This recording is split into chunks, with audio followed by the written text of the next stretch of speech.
E eu queria aprender a fazer parto, que era o que eu falava na época. Eu queria aprender a fazer parto. E eu não me conformava com o modelo que tinha nos hospitais privados.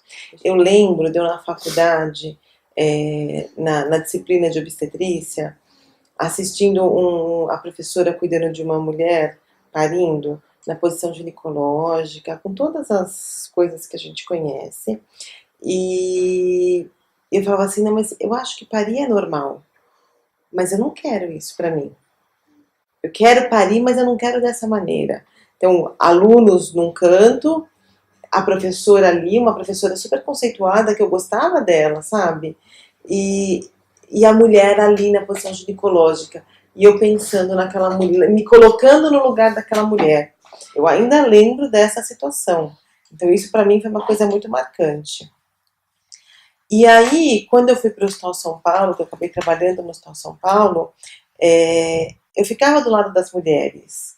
E eu vi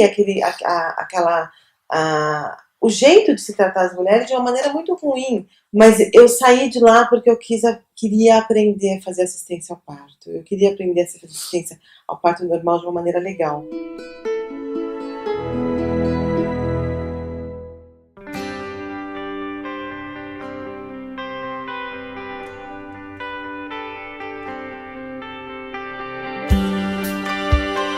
Tem a negra ali atrás do balcão.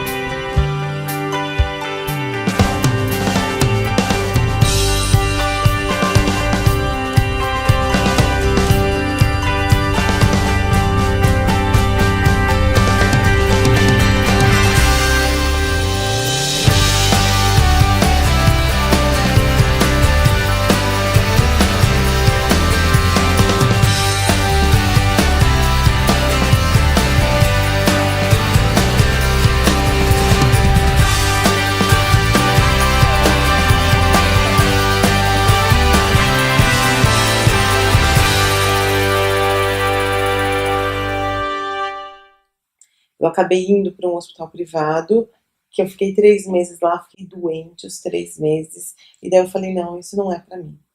E foi quando eu entrei no mestrado, e aí eu fui para a USP. A USP, ela trata das questões da mulher de uma maneira um pouco diferente. Então era no ano 2001, estava saindo o manual do Ministério da Saúde sobre o acompanhamento de parto, as normas que deviam ser recomendadas, o que deveria ser abolido, o que estava ainda em pesquisa. E isso me chamou muito a atenção. E eu fui fazer algumas disciplinas da USP, fui pensar um pouco, e foi quando eu comecei a aprender um pouco sobre saúde da mulher, sobre o empoderamento da mulher. E era uma coisa que começou a me agradar. Então, eu comecei a ler o que o Ministério falava, ver o que se recomendava aqui no Hospital da Vila Alpina e a tirar as minhas conclusões. Começou a me despertar para o cuidar da mulher de uma maneira diferente. Que a mulher tinha seus direitos, que a mulher podia parir de uma forma digna, que não precisava receber um corte na vagina, que não precisava receber ocitocina, que não precisava um monte de coisa.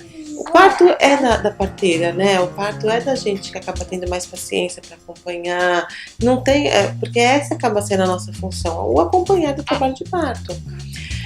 A gente montou, eu fiquei um tempo fazendo assessoria para Santo André para implantar o hospital. Aí depois o hospital foi implantado, fiz contratação de pessoal, fiz um monte de coisa administrativo, bem cabeção, mas elaborei todas as normas, todos os protocolos, contratei as enfermeiras, treinei as enfermeiras para assistência ao parto, mostrei como que a gente fazia assistência ao parto na banheira, na banqueta, mostrando para as enfermeiras que elas podiam atender parto sem a presença do médico, porque esse também é um problema das enfermeiras, né? As enfermeiras acham que elas precisavam atender parto com o médico ali do lado. Se o centro de parto passou para o primeiro andar lá no São Mateus, elas achavam que era muito longe e que se acontecesse alguma coisa, elas também não se sentiam capazes, entendeu? E aí eu fui fazer treinamento com elas e fui mostrar para elas que era possível, que era capaz. Eu lembro do primeiro parto de cócoras que eu atendi no São Mateus, ainda fui no centro cirúrgico, o hospital quase veio abaixo, porque era uma mulher que estava porque era pré-parto lá, né? Uma cama do lado da outra. E a mulher estava lá, já fazia bastante tempo, levei ela para a sala cirúrgica. Chamei a acompanhante dela e deixei ela andando no quarto. E aí coloquei ela na escadinha, a acompanhante dela atrás, e eu sentei no chão. Nossa, sempre fui uma pessoa muito corajosa. Sempre tive pouco medo de enfrentar alguma, assim, os meus ideais. Se eu tinha isso como ideal, o que eu tenho como ideal eu levo, eu vou, estudo, eu argumento porque, e eu brigo, eu sou uma pessoa que vou e vou, aquilo que eu acho que é melhor para mim e para a humanidade como um todo. Então, só que eu também era inteligente, porque eu podia contar com a diretoria. Porque o poder médico, imagina, uma enfermeirinha de 25 anos. Imagina, o povo lá me achava um ó. Eu imagino mesmo. Um hospital público, 100% público, que as pessoas estavam totalmente acostumadas a fazer o que elas querem. Porque é assim que funcionam os hospitais públicos. As pessoas se sentem dono do lugar e faz o que eles querem. E a visão dos funcionários do hospital é bastante complicada. Uma porque já está lá há bastante tempo, outra porque o que eu penso é melhor eu ser amiga do médico do que contra ele. Então foi bem difícil os 5 anos que eu fiquei em São Mateus. Mas eu acho que valeu de alguma coisa, eu acho que valeu bastante. A gente implantou o centro de parto, eu mostrei para aquelas enfermeiras que elas podiam atender parto normal, sem precisar do médico do lado. Mas eu também tenho uma outra visão que eu acho que algumas enfermeiras elas gostam de copiar modelo médico. Então elas gostam de falar, eu sou diferente, mas no fundo elas são iguais. E de tratarem mulheres de uma maneira ruim, de brigarem. O brigar é uma coisa pra mim que eu vou dar bronca. Que dá bronca, gente? A gente não dá bronca também, né? A gente precisa deixar as pessoas pensarem e fluírem aquilo daquela que é melhor pra ela. Uma pessoa que adora fazer assistência ao parto, uma pessoa que adora inovar, adora brigar, adora levar avante as suas ideias, faz num hospital privado, cesarista. Nada. Eu não posso atender também, já que eu gosto, já que eu respeito o nascimento, já que eu sei fazer atendimento, e aí eu comecei a pensar e montei um material para atender parto. E eu atendi nessa época 2 domiciliares, e foram experiências bem interessantes, bem legais. Mas como eu tinha sido chamado para atender, para montar o centro de parto para montar o hospital da mulher, eu resolvi não investir no parto domiciliar. Só que quando estava tudo montado, tudo organizadinho, houve eleição em Santo André. Só que daí trocou o prefeito, eles resolveram trocar o superintendente do hospital. Eles não podiam me mandar embora, porque eu estava grávida. Eles me deixaram 9 meses em casa. Fiquei trabalhando, eles me mandaram embora depois da maternidade. E eu fiquei em casa. Fiquei lá gestando. Foi uma época bem boa, bem gostosa pra mim.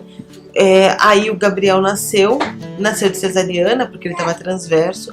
A Vilma era minha parteira. Eu entrei em trabalho de parto. Eu acho que tudo isso foi muito bom pra mim. Entrar em trabalho de parto, sentir meu corpo funcionar, ver como que estavam as coisas e ir para o hospital, mas eu fui para cesariana. Eu acabei ficando um tempo em casa, mas eu precisei voltar a trabalhar, porque eles iam me mandar embora. E essa história de que você precisa se manter, né?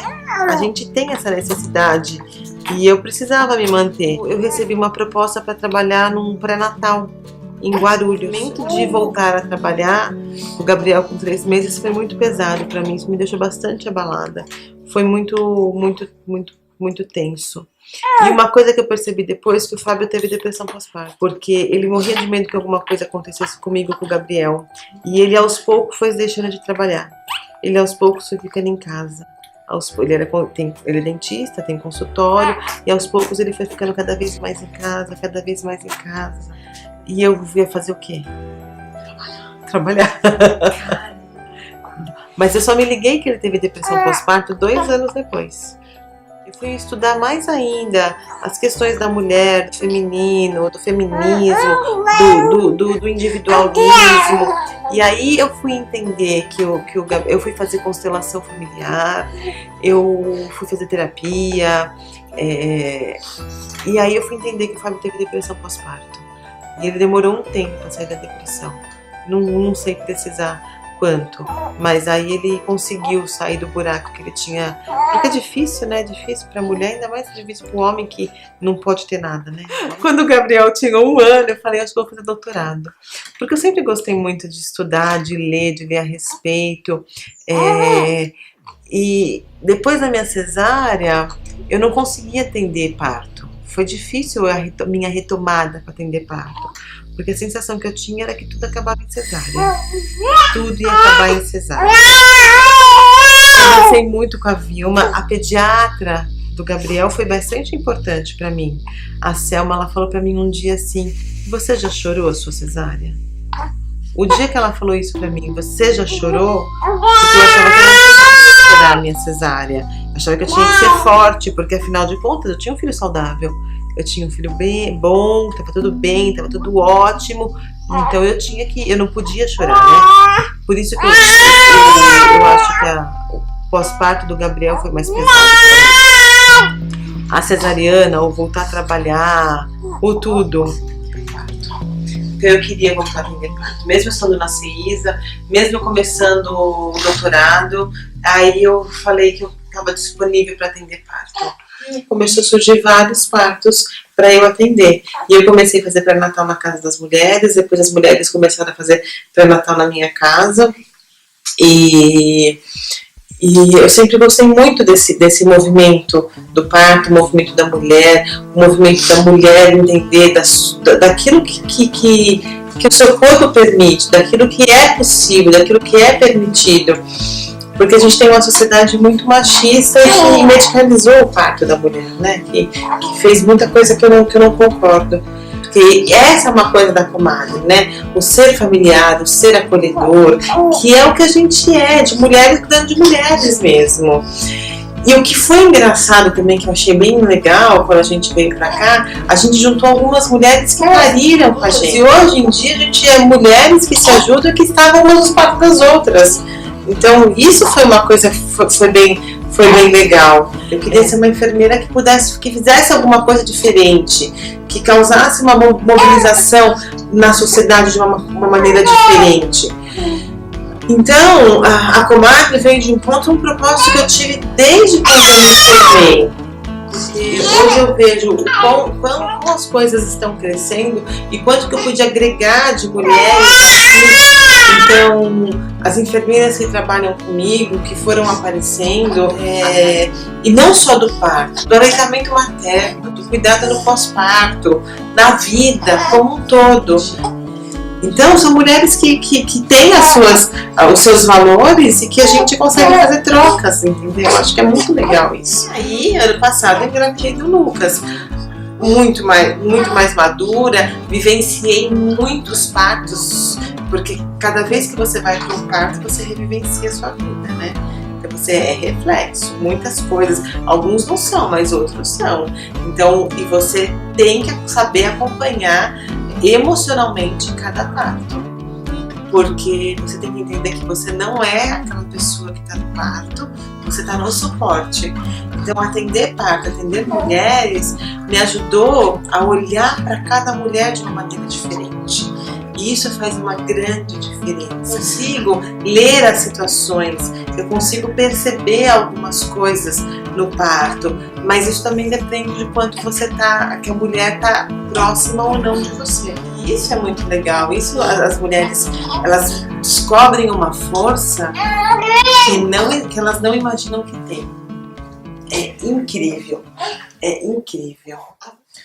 O que eu percebo? Muitas das mulheres que chegam é aquelas que sabem que o corpo funciona.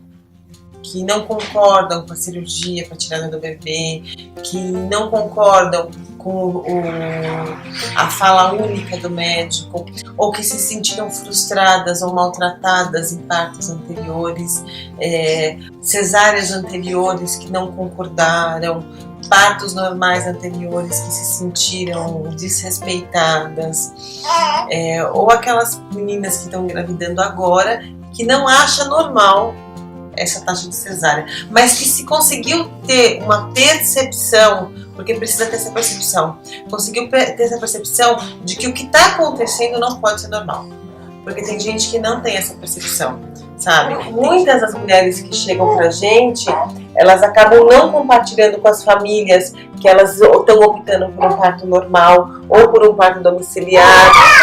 São mulheres que acho que se sentem fora da sociedade. Porque a partir do momento quando você não pode compartilhar suas escolhas com a sociedade, significa que você está fora dela, né? Então, são essas mulheres, são esses casais que não se amedrontam pela dor, que não se amedrontam de encontrar o falar do médico. Eu tenho várias mulheres que chegam aqui com 37 semanas que percebeu que vai cair numa cesariana.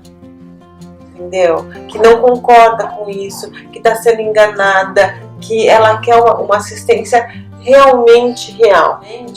Que parto não é algo comprável. Não adianta você vir aqui querer um parto domiciliar, eu não consigo te fazer essa entrega. Eu vou te entregar uma assistência legal, mas se precisar ir para o hospital, nós vamos. Então, tem gente que chega nessa coisa de que eu quero um parto domiciliar, eu quero um parto normal, humanizado. Você vai ter um parto humanizado. Não dá para eu garantir que seja normal, porque parto não é um objeto que eu vou e compro no mercado.